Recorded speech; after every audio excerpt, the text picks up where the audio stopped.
At 10 o'clock Eastern, something funny happened. Dollar index made its highs. We almost touched 311 and 10s. The S&P, the Dow, everything rock and rolled a little bit. Wow, non-manufacturing, zoom, zoom, zoom. Yeah, good data. And you know what? This is the Powell Fed now, so the market's paying attention because Powell's told you, forget accommodative, I have flexibility. Because when he removed that phrase, people said, what does that mean to you? I said, they're now flexible. They're not locked into anything. So when the data is strong, the market starts to react accordingly, and that's what we saw this morning. You know, and it's such a powerful number. The service sector, obviously the biggest swatch of the U.S. economy, and this series started in July of '97. My database started in September of '98. I carried 20 years with me. The second read in August was at 62. Other than that, this is the highest. Now, if you were a trader, how would you kind of incorporate, you know, the consumer confidence at lofty levels, this ISM manufacturing at almost the peak?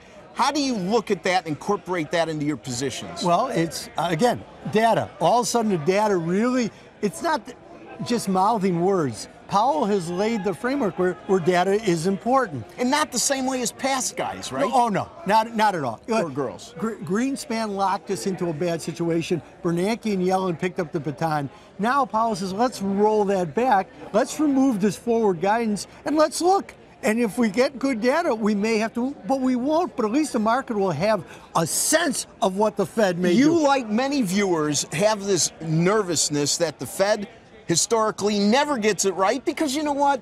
There's no way they could get it right. Let's be fair to them. Yeah. They're not going to ever get it right. The economy of this country is too complicated. But in the end, do you really think that he has the mental capacity in such a leadership role to take his foot off the gas?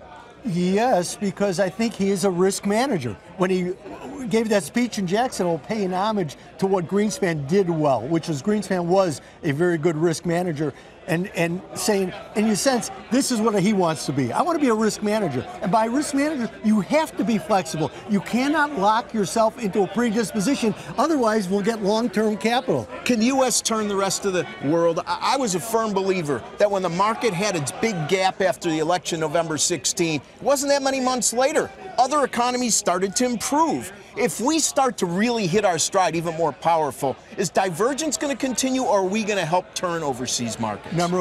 We have to look at this. Number one, the dollar is going to play a big role in this because of one of the residues of the Fed program, whether they want to own it or not, is the vast amount of dollar borrowing that's taking place around the world. And if the dollar is starting to go up, along with interest rates, the global economy becomes somewhat vulnerable, and that's what they have to pay attention to. Excellent. Watch out for too strong a dollar.